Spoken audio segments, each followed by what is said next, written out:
They sat across from each other at the little wooden table in the kitchen, the dimmed light casting shadows around the room. It was the same table they had dined at together for the past 4 years. Jessica had only returned to the house to pick up the rest of her things. A few CDs, a couple of t-shirts. Tom noticed the change in her as she rested her elbows on the table, with her hands cupping her mouth and nose. He hadn't wanted to break up with her 2 weeks ago, but they were becoming different people. It pained him to see her without her pretty smile or hear her awfully infectious laugh, but he knew it was for the best. They were moving in different directions. He thought back over their 4 years living together. He had never seen her this broken before. Dark half circles lined tear-filled eyes, her hands shaking against her face.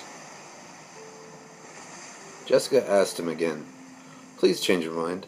I love you." Tom inhaled deeply and leaned forward to hold her hands. "Everything's changed, Jess. I still love you. I'm just not in love with you.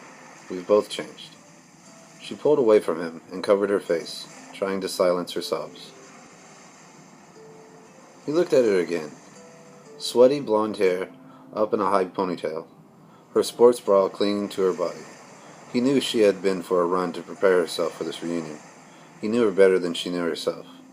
The silence in the room was too much for Tom to deal with. "Did you run all the way here?" Jess nodded. "To clear your head?" She nodded again. "About me?" She raised her eyes to his. The answers laid bare. Of course it was about him. "It's dangerous for you to be out running this late." Jess scoffed as she wiped her tears. "Just don't. I still care about you, babe." Tom could tell she was nervous as she played with the lid of her water bottle. He knew she hated sitting here vulnerable in front of him. Fidgeting was her way of calming down. He placed his hands over hers. "It's going to be okay, Jess. I promise."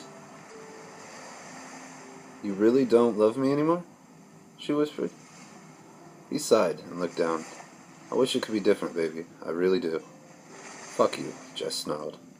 Tom looked up just in time to see the water from her bottle being hurled at him.